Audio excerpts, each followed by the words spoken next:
When the dying patients and the surgeon's load became too great to bear alone, he could escape to a farm he had bought on a lake not far from Montreal, and to the happier responsibilities of a husband and a father.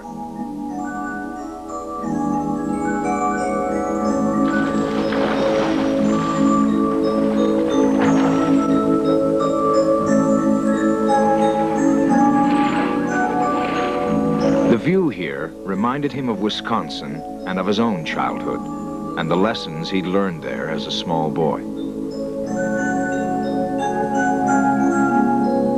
His father, he was a doctor too. But he had abandoned his family to chase after big game trophies and pretty female patients.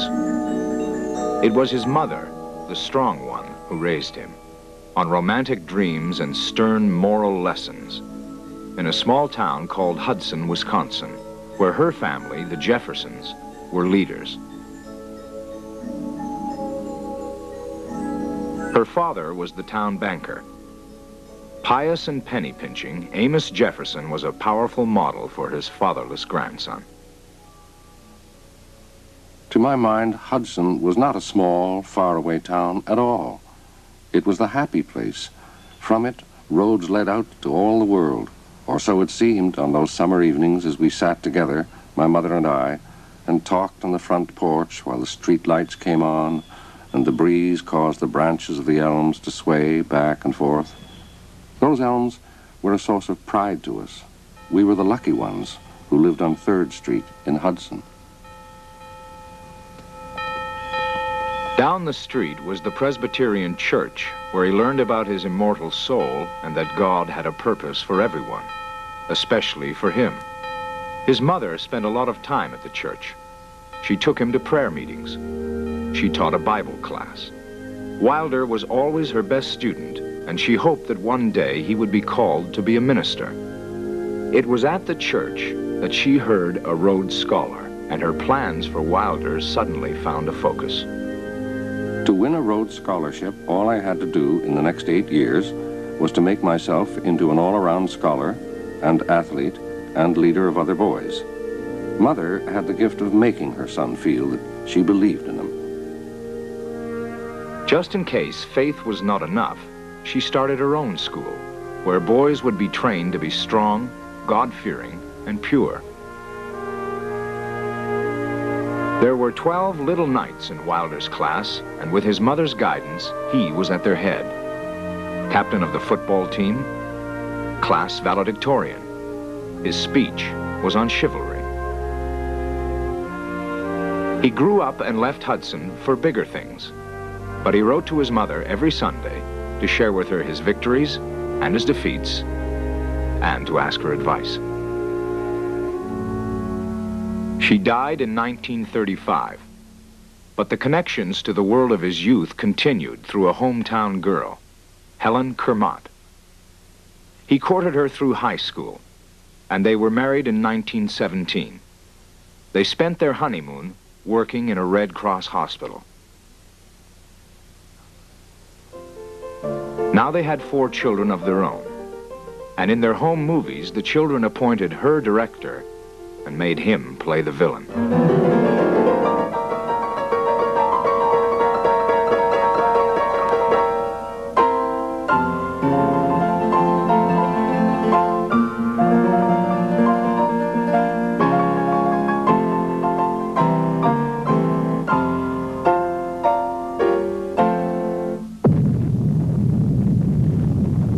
In 1945, science brought the world into a new era. After this, nothing would seem impossible. Science was the new religion, and to the public, scientists had become high priests, champions of the brave new world. At the Montreal Neurological Institute, years of tireless effort had borne fruit. The puzzling deaths were now rare. As treatment and care improved, patients came from everywhere, seeking relief from their epilepsy. As the operation became famous, the surgeon's public statements became the stuff of headlines and popular fantasy.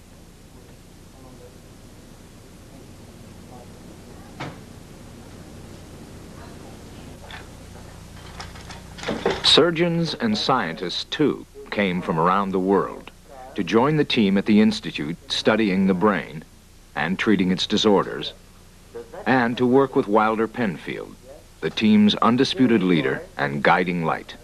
The wonderful thing about working with a man of this sort, of course, is that it's contagious. If you have a leader, you can't help but feeling that importance of, he lifts people a little out of the ordinary life, everyday life. He was always himself setting a pace.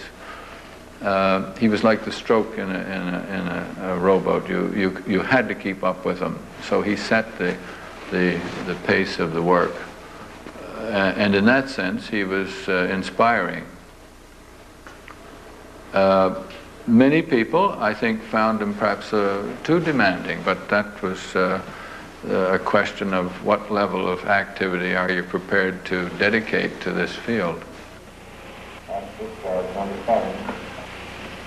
His operating room at the Institute was his laboratory. Each operation was a fresh opportunity to discover something new about how the brain works. You tell it to come together. Good. Make it one bolt, please. One bolt. Yeah. With one bolt. Point 4, repeated. Watching face. From meticulous records of thousands of operations, they had put together strange diagrams that showed how the different parts of the body were represented in the brain. They had located the control centers for smell and speech, sight and hearing. They had found that the hand required a very large area of the brain, and yet the leg took up very little. Their discoveries had made the Institute famous, and Penfield's name had become a household word. There were invitations from exclusive societies and honorary degrees from distinguished universities around the world. The newspapers were calling him the greatest living Canadian. In 1953, the awards were capped by the highest civilian honor in the British Commonwealth, the Order of Merit. A mild electrical current. His 60th birthday had come and gone, and he was getting restless. He and his colleagues had solved many of the problems that had puzzled him as a young surgeon. The brain was no longer such a mystery, and every day their understanding was growing. His work had made Montreal and Canada famous around the world. There was talk of a Nobel Prize. But there were questions that their maps of the brain had not answered, and to him, they were the pressing questions.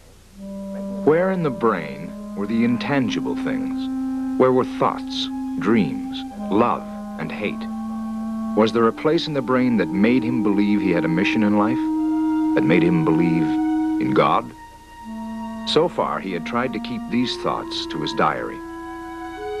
The complexity of the brain seems to paralyze one's thoughts.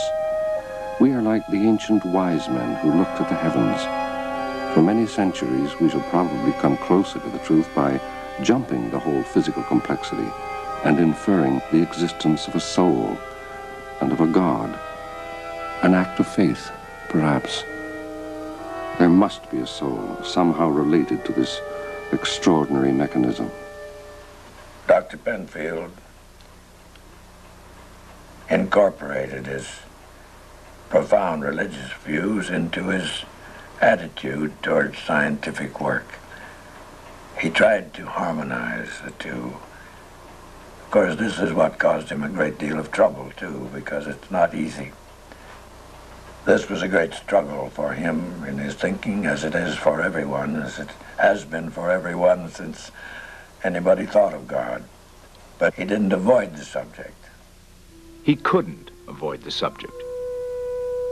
But it seemed less and less likely that scientists would come up with satisfactory answers in his lifetime. And as a scientist, there were strict limits to where he could let his speculations take him. He needed another outlet, and on his desk lay a manuscript for a novel, a biblical romance about Abraham and Sarah. His mother had started it, and he had promised to finish it. Now it seemed a more suitable place to speculate about faith and God, and he worked at it with growing enthusiasm. He did ask me to dine with him and said that he wanted to write a novel. It's the time when he wished to have a new profession. When he Novelist Hugh McLennan. And I was somewhat skeptical because I did say to him, you know, Doctor, I think the writing of a novel is a very complex thing. And I don't think anybody can teach anybody to do it, but I think it's just as difficult. It'll take just as long to learn how to write a competent novel, the craft of it, as would be to become a neurosurgeon, which at that time I don't suppose it made much sense to him, but at any rate I think it did later. The novel was published in 1954. Its reception opened his eyes. It did well in Canada, where his name was already well known, but elsewhere, stories about the Old Testament fell on deaf ears. Society was changing. He realized that the safe, orderly world of his childhood was gone forever. The churches were empty. The bars and nightclubs were full. In 1955, he went to a Broadway play and saw what the world looked like to a modern writer. The writer was Tennessee Williams. The play was his popular hit, Cat on a Hot Tin Roof. It was explicit in its portrayal of infidelity, homosexuality, alcoholism, and lust. He emerged from the theater a few hours later, his worst fears confirmed. It seems to signify that degradation is rising like a horrid river to wash away good things in our civilization. Everything that is good is made of no account. The church, family, affection, love, integrity, all laughed at. It is after 2 o'clock in the morning. The cursed play has kept me awake. If this is good drama and literature, then I am all wrong. I want to be a writer, but what can an impotent old man like me do to save the souls and spirits of mankind? Better stick to saving bodies from death and think nothing of the minds of men, nor worry about their ideals. But why save them? For what?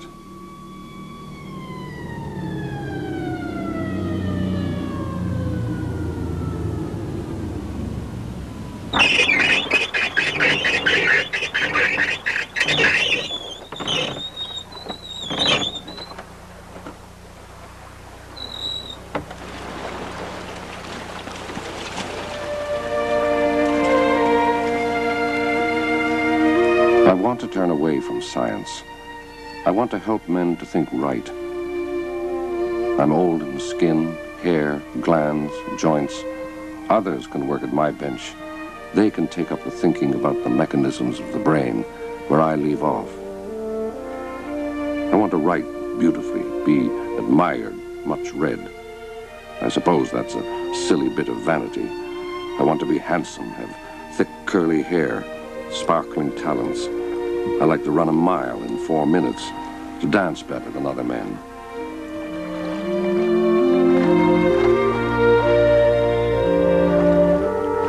I've spent my life searching for the truth in medicine. I shall turn to a more important sphere of thinking and shall work at it in my own way. I'd rather do that than earn the Nobel Prize for scientific achievement.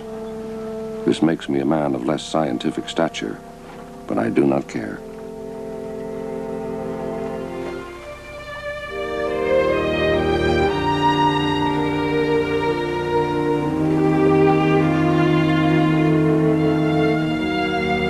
He wrote another novel, this one a story about Hippocrates, the father of modern medicine.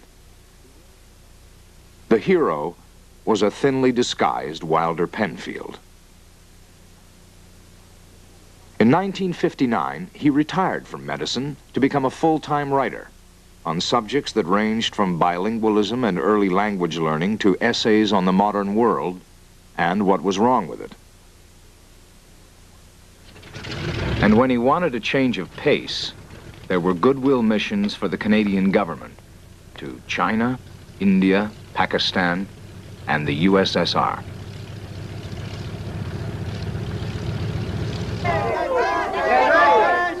But each time he returned, it was to a society in which those who wanted to trade in the old order were getting impatient. In 1962, it was a terrorist bomb in a mailbox a few blocks from his home in Montreal. The turmoil was worrying other eminent Canadians.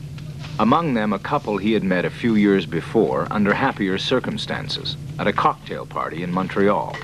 The Governor-General and his wife, Pauline Vanier. Instead of saying even how do you do to him, I said, Dr. Penfield, can you tell me where the soul is? He looked at me, screwed his eyes as he always does, and looked at me as if I was a little bit. And he said, can't answer that just now. And actually, the conversation ended like that because I was so frightened and nervous that I turned away from him and I thought, oh dear, what have I said? But I think that started a link between us. I mean, he felt that there was something that I was interested in that he himself was also very mystified about.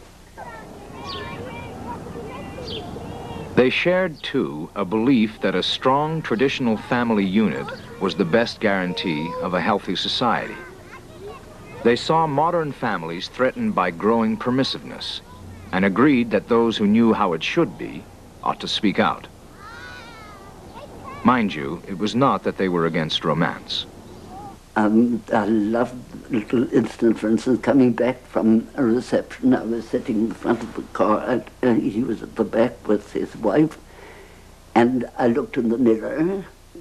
Mrs. Penfield had a bunch of beautiful roses, and they were both hidden behind the roses and kissing one another.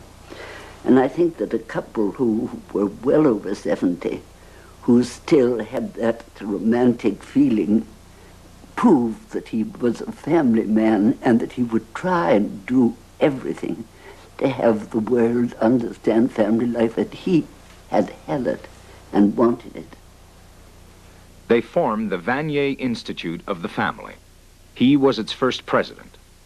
For 4 years, he traveled the country with Helen, speaking to anyone who would listen. You teach your children according to what you think is right. That's a man's right. And he keeps out of the door, he closes the door against what he wants to keep out.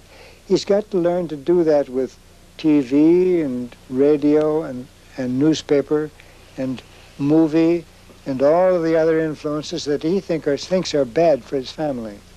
I think we need to do what the communists have done for the country in each family, and keep out in a circle, and you may then find that you go back to reading and writing and even talking. You think it's likely that this is going to happen?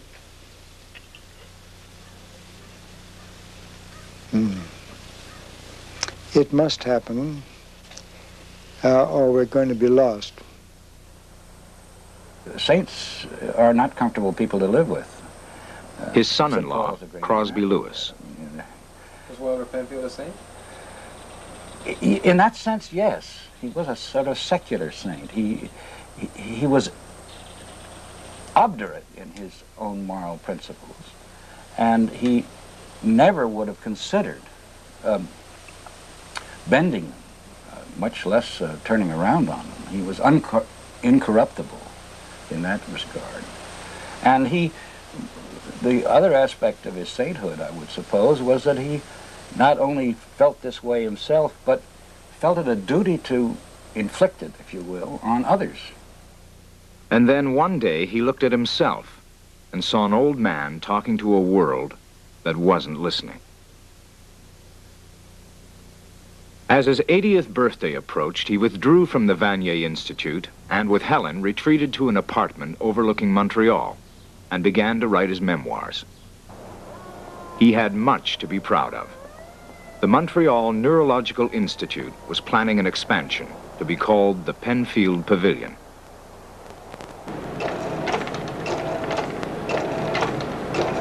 The research he had started had been taken up by others and was moving ahead in directions he could never have anticipated.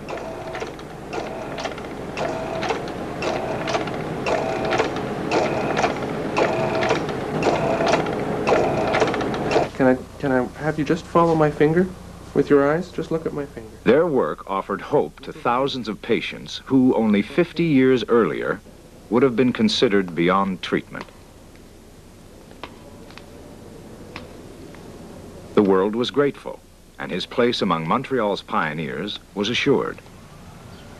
But there was still one more job to do, one last question to be answered. And to Wilder Penfield, as the end approached, it was the most important question of all. Well, I think he was driving to find out what man really was for. Why was man? Was there an ultimate reason for man?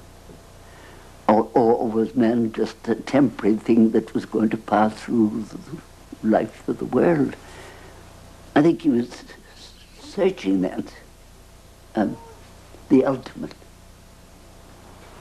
Even with all our progress and advanced techniques and his insight into how the brain works, in the end, after a lifelong work on the subject, we still were a long way from solving this problem. So he began to think it's not possible to solve it. All my life I've expected to emerge somehow from brain to mind. All my studies of the brain in the past were worked out with the secret hope that I would see more clearly in the end. I do not doubt there is some purpose to life, and I seek the answer now, before my mind goes numb. The die is cast.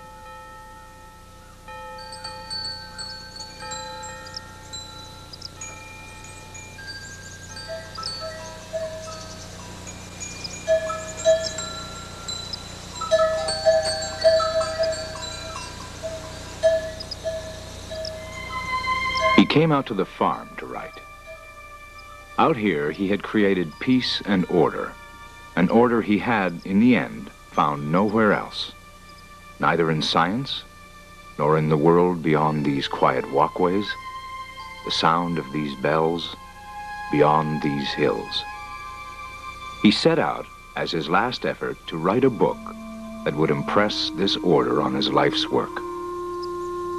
The establishment of an institute was, in the end, so small a part. The overall objective was to do what I'm trying to do alone in this book, The Mystery of the Mind. In the book, he would review the detailed records of 2,000 operations, their search for the causes of epilepsy, for the brain mechanisms that control the body, their diagrams of the brain, and their strange encounters with memory. On a rock below his writing shed, he had painted, in crude house paint, the theme of the book. The Greek word for spirit, and a line connecting it to the Aesculapian torch, representing science, and to a drawing of the human head, inside it the outline of a brain, at its center, a question mark. They had discovered much, he wrote, but nowhere, neither in their surgery nor in their research, had they discovered in the brain a physical mechanism to account for the human spirit. Completing this book and his memoirs took him right up to the end. In April 1976, he entered hospital for surgery on an intestinal tumor. His daughter, Ruth Mary Lewis. But in the ambulance going there, he gave me his cane and said, I won't need this anymore. But maybe I'd better have it while I'm in the hospital. And his hat he took right into his room with him, hung it up on the back of the door. And first day in the hospital, when I went in to see him in the morning, he said, you know, I didn't have to get dressed this morning. Wilder Penfield died on April 5, 1976, at the age of 85, shortly after The Mystery of the Mind was published. In the end, the book had not been a scientific review. It had been a statement of faith. He had come full circle. It was the voice of Gene Penfield's son. I was brought up in a Christian family, and I have always believed that there was work for me to do in the world, and that there was a grand design in which all conscious individuals play a role. Whether there is communication between man and God, and whether energy can come to the mind of a man from an outside source after his death, is for each individual to decide for himself. Science has no such answers.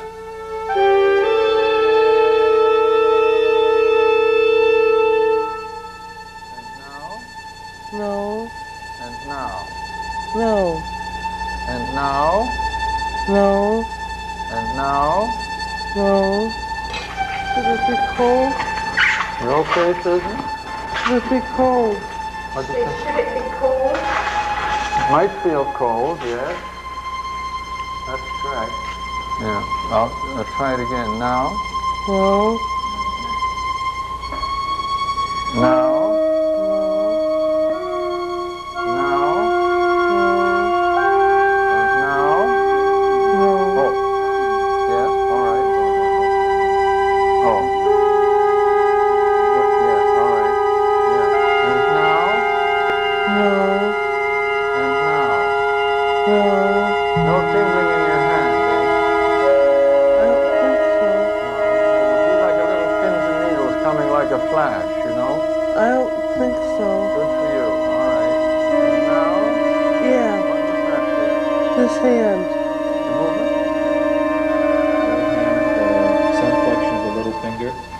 Where did you feel it?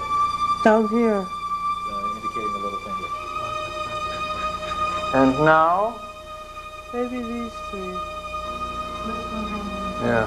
Number 7, a slight feeling in the ulnar 3 fingers again.